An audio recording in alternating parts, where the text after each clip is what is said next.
Sepertinya setiap orang pernah mengalami kesemutan, yang dapat terjadi di bagian tubuh mana saja. Tapi tahukah Anda bagian tubuh mana yang sering mengalami kesemutan? Ya, kesemutan pada kaki.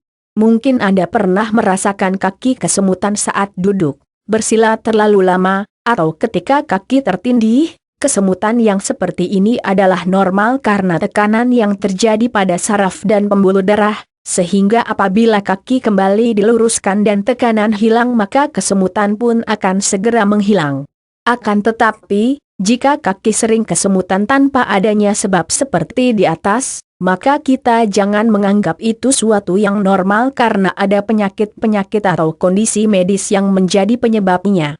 Dalam hal ini kita juga harus mengamati bagian kaki mana yang sering kesemutan, apakah kedua kaki atau salah satu, apakah di ujung jari-jari, telapak kaki, jempol kaki dan lain-lain serta gejala apa yang menyertainya, misalnya disertai rasa sakit dari paha sampai kaki, rasa kebas, atau kelemahan pada kaki. Informasi ini sangat berharga bagi dokter untuk menegakkan diagnosis kaki kesemutan yang Anda alami. Penyebab kaki kesemutan dan cara mengatasinya. Sebelum pergi ke dokter, yuk kita intip, penyakit apa saja yang dapat menyebabkan kaki sering kesemutan, kesemutan kronis yang berlangsung lama. Mungkin hampir sama dengan kesemutan pada tangan. Diabetes biasanya kesemutan pada kedua kaki, ujung-ujung jari. Disertai dengan gejala diabetes seperti sering buang air kecil, terutama malam hari saat tidur, sering merasa haus, sering merasa lapar, banyak makan tapi badan lemas. Diabetes bisa menjadi penyebab kaki kesemutan karena gula darah yang tinggi dapat merusak saraf-saraf tepi.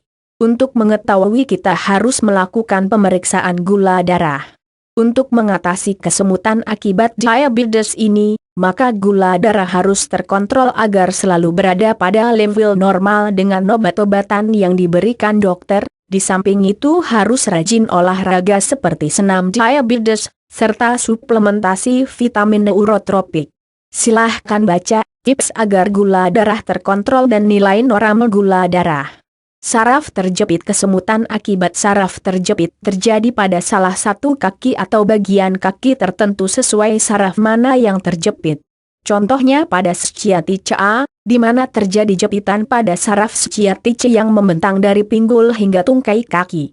Sebagai akibatnya daerah yang dipersarafi itu tadi mengalami kesemutan, rasa kebas atau baal, serta nyeri yang luar biasa pada pinggul hingga kaki. Untuk mengatasi kesemutan akibat saraf terjepit ini maka perlu berobat ke dokter, terapi berupa obat-obatan, fisioterapi, bahkan operasi sesuai dengan kasus yang pasien alami. Malnutrisi. Gejala kaki kesemutan yang disebabkan oleh malnutrisi yaitu kesemutan pada kedua kaki, tapi tidak ada gejala diabetes seperti telah disebutkan sebelumnya. Yang dimaksud dengan malnutrisi di sini yaitu kekurangan vitamin B, terutama B1, B6, dan B12. Solusi mengatasinya yaitu dengan suplementasi vitamin kompleks, B1, B6, dan B12. Multiple sklerosis. Penyakit yang mempengaruhi otak dan sumsum tulang belakang menyebabkan kelemahan, koordinasi, kesulitan keseimbangan, dan masalah lain. Periksakan ke dokter saraf. Penyakit peripheral artery disease, PAD, juga disebut sebagai penyakit pembuluh darah perifer, atau PVD, yang merupakan penyempitan atau penyumbatan arteri akibat penumpukan lemak dan kolesterol di dinding pembuluh darah arteri. Sebagai akibatnya aliran darah ke kaki tidak lancar bahkan terhambat sehingga saraf kekurangan oksigen dan nutrisi. Maka timbullah kesemutan pada kaki.